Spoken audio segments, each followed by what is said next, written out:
Think America के लिए सबसे बड़ा खतरा कौन होगा आज?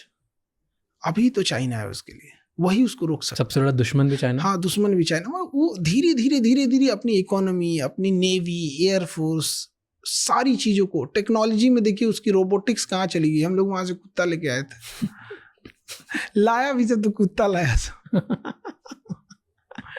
चाइना उसके वहां आए भी तो था ना। उसका कोई इंडिया में आके बोल रहा था कि हम चाइना वाली गलती इंडिया के साथ नहीं करेंगे, हम इंडिया को मौका नहीं देंगे।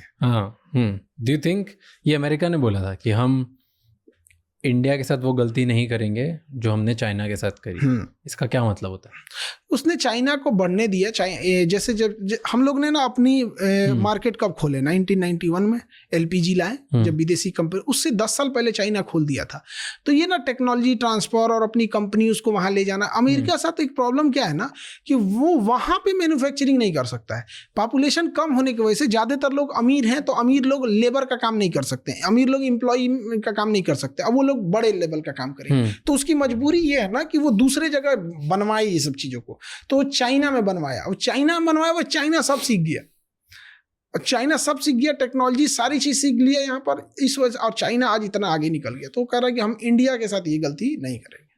तो आपको लगता है ऐसा? हमारे यहाँ पॉपुलेशन इतनी ज्यादा, अनस्किल्ड, एजुकेशन सिस्टम, ये सब चीजें, कई चीजें जो चाइना की अपने चीजों भी प्रॉफिटेबल थी। जैसे वहां पे गवर्नमेंट जो चाहेगी वो करेगी। जैसे उसको टेस्ला को जो कारखाने बनाने थे, अगर वही कारखाना टेस्ला ने कहा था जब वहां बनाने के लिए कि हमें ये 54 मंथ्स में हम बना देंगे, उसको वो 17 महीने में बना के दे दिया था। मतलब जो मालिक है टेस्ला का, वो करा कि हमको 54-55 महीने लगेंगे इस कारखाने को बनाने में, चाइना ने उसे 17 महीने में बना दिया। आज भी आप न्यूज देखते होंगे 10 दिन में हॉस्पिटल खड़ा करके रेडी हो गया। तो मैन्युफैक्चरिंग उसका इतना तेज है ना, इतना स्किल्ड है। अभी चाइना में एक बड़ा समस्या आ गया है कि वहां पे हर लोग एक्सपोर्ट करने में लगे हुए हैं। लोग ब्राजील में जाके बेच देंगे, अमेरिका में बेच देंगे, इंडिया में, एशिया में बेच देंगे, और महाद्वीप कैप्चर कर रहे हैं। तो उसकी इंटरनल कंजम्पशन कम हो गया है, सब लोग विदेशी बेचने में लगे हुए हैं। तो ट्रम्प की क्यों नहीं बन रही है अभी चाइना से? अब ऑब्वियस बात है, अमेरिका जहां खड़ा है और चाइना वहीं पहुंचना चाहता है, तो किसी को अपनी राइवलरी थोड़ी अच्छी लगती है। और वो भी चाइना जैसा ही। चाइना के साथ एक बड़ा खराब चीज क्या है ना, वो क्या कर रहा है किसी को बताता नहीं है। वो एक ही बार बना के ले आता है, जैसे देखते देखते रहेंगे, हाँ इसके पास जहाज नहीं, एक ही बार लगा 6th जनरेशन लोग कहेंगे। और वहां पे ना एक तो ज्यादातर एथिस्ट लोग हैं और बुद्धिज्म भी ज्यादा है। महात्मा बुद्ध का वो कोट बहुत अच्छा है कि आप दुनिया को तब तक कोई बात ना बताओ जब तक आप उसे पूरी कंप्लीट ना कर चुके हो। तो चाइना इस फिलॉसफी बहुत चलता है, चुपचाप करते रहता, चुपचाप। उसके बाद एक भी एयरक्राफ्ट कैरियर नहीं था, एक ही बार 3 लाया, और तीसरा जो लाया ना, तो जिसमें जहाजों को गुलेल की तरफ फेंकता है कैटापुल्स, वो इलेक्ट्रोमैग्नेटिक ला दिया। अब तक जो अमेरिका के पास था वो स्टीम इंजन से उसे फेंकता था जहाजों को, ये इलेक्ट्रोमैग्नेटिक लेके चलाया, वो बहुत जल्दी रेडी हो जाता है। था ही नहीं, लाया तो दुनिया में सबसे बेस्ट लेके चलाया। तो उसके यहाँ ये चीजें बहुत बेहतर। और कभी भी क्या है ना कि जब इकोसिस्टम बन गया है उसके पास, उसकी एजुकेशन सिस्टम, और जो यंग पीढ़ियां जा रही हैं उसके पास पढ़ने के लिए, आप उसके सरकारी स्कूल को देखिए और अपने यहाँ के सरकारी स्कूल को देखिए, बड़ा अजीब लगेगा। तो उसने ना पूरा इकोसिस्टम बना लिया। ओके, तो लेकिन फ्यूचर में डू यू थिंक कि चाइना बीट कर देगा अमेरिका को? कुछ चीजों में नहीं कर पाएगा, जैसे आपका ये डॉलर कूटनीति हो गई, उसकी वेपन्स हो गया, नाटो जैसा संगठन हो गया, तो ये सब में चाइना नहीं कर पाएगा। क्यों एक एक करके बात करते हैं? तो युआन या ब्रिक्स करेंसी, इन सब के ऊपर नहीं, ब्रिक्स बना लेगा, या gold as a standard currency, क्योंकि चाइना चाहता है कि गोल्ड में ट्रेड होने लग जाए ताकि पूरी दुनिया फिर गोल्ड को नहीं एक्सेप्ट करेगी, क्योंकि चाइना के पास गोल्ड रिजर्व ज्यादा है, क्योंकि अनफेयर हो जाएगा। तो कहीं ना कहीं करेंसी पे तो आना पड़ेगा। तो दुनिया ब्रिक्स पे जा सकती है, युआन पे नहीं जाएगी, क्योंकि युआन पे जाने का मतलब क्या है ना कि वो जो युआन लेगा चाइना, अमेरिका डायरेक्ट उसको अटैक करेगा। लेकिन अगर ब्रिक्स पे जाएंगे तो उस पर अटैक होगा, पूरी ब्रिक्स काम करेगी, और ब्रिक्स को दूसरे को लेके जरूरत ही नहीं। ब्रिक्स केवल अपना व्यापार करेगा, चाइना मतलब अमेरिका को 40% का लॉस लगेगा। इंडिया इस पे बहुत तेजी से काम कर रहा है कि ब्रिक्स की करेंसी हो जाए। लगता है हाँ आएगी। ये तो लड़ाई हो गया ना, ये 2 साल से तो ये यूक्रेन, गजा, ईरान, 3 साल से तो 2022 से तो खत्म होने का नाम ही नहीं ले रहा ये सब चीज। तो ये सब हमारे फायदे में, हम लोग के फायदे में। ओके, तो ब्रिक्स, तो चाइना डॉलर मैं बोल रहा हूँ कि करेंसी में नहीं कर पाएगा, लेकिन ब्रिक्स कर पाएगा, तो भी तो चाइना का बहुत फायदा होगा, क्योंकि ब्रिक्स में इंडिया सबसे का भी फायदा होगा उसमें ना। अगर युआन में करेगा तो केवल चाइना का फायदा होगा, और अगर ब्रिक्स में करेगा तो इंडिया का ही फायदा होगा। ब्रिक्स में सबका सेम पावर है, ब्रिक्स बैंक में भी सेम है, बट स्टिल इसमें सबसे ज्यादा पावरफुल नेशन चाइना है, तो उसका सबसे ज्यादा फायदा सबसे इन्फ्लुएंस तो रहेगा। क्योंकि अगर हम व्यापार कर भी ले तो क्या करेंगे, करेंसी लेके आप बेचेंगे कितना। आज हम लोग देखिए तो हमें चाइना से हम 80% खरीदते हैं, 85% खरीदते हैं, 15% ही चीज बेच पाते हैं। क्या बेचेंगे उसको? कलम हमसे बेहतर बना रहा है, हम बेचेंगे क्या चीज?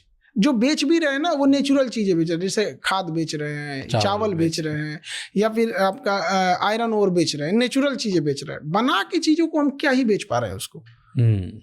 सो एक तो हो गया करेंसी, सेकंड बोला वेपन्स आप बोल रहे हो कि किसी वेपन में तो अमेरिका जितने बेटर बना दिए उसने। अमेरिका जितने बेटर बना दिए, बट वेपन्स बनाना बहुत बड़ी चीज नहीं होता, उसके लिए वो पूरी सिस्टम बरकरार रखना। अमेरिका ने नाटो बनाया और रूस को तोड़ने के लिए नाटो बनाया। जब रूस टूट रहा था 1991 में, गोर्बाचोव बेवकूफ वहां का प्रेसिडेंट था, वो ऐसा था ना कि स्टेज पे दारू पीता था और भाषण के बीच बीच में नाचने लगता था। अजीब पागल था वहां पे। तो वो सही में नाचता था, और कटोरा में वो इतना बड़ा वो लेता था, जैसे भाषण दे रहा है, मैं ये करूंगा, यहाँ डेवलप करूंगा, फिर ले आके दारू पीता था इसे। और फिर भूल जाता था क्या बोले हैं और डांस करने लगता था। अजीब इंसान था वहां पे। बाद में उसी को हटा के पुतिन आया।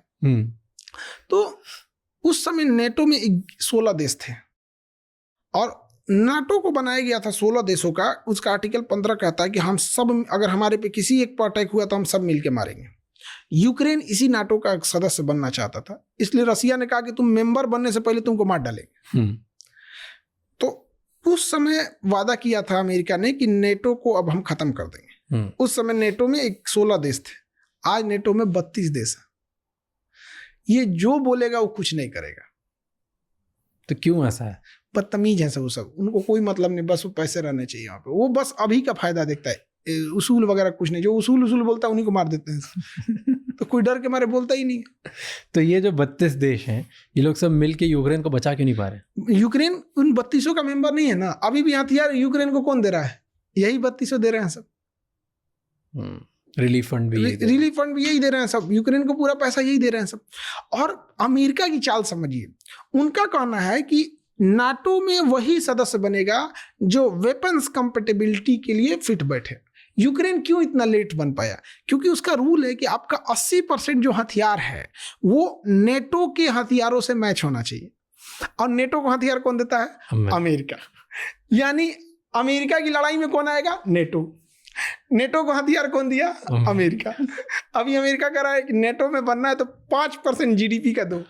अब सोचिए 32 कंट्री अगर 5% अपना डिफेंस बजट देने लगेंगे सब, तो अमेरिका कितना पावरफुल हो जाएगा। तो आप ना अमेरिका के हथियार से भाग सकते हैं, ना उसके डॉलर से बच सकते हैं। और सोशल मीडिया तो उसका है। बट देन चाइना जो अफ्रीकन देशों के साथ कर रहा है, श्रीलंका के साथ कर रहा है, आपका पाकिस्तान के साथ, बांग्लादेश के साथ धीरे धीरे जो कर रहा है, इन सब में अपना इन्फ्लुएंस करके वेपन्स नहीं बेच सकता इनका?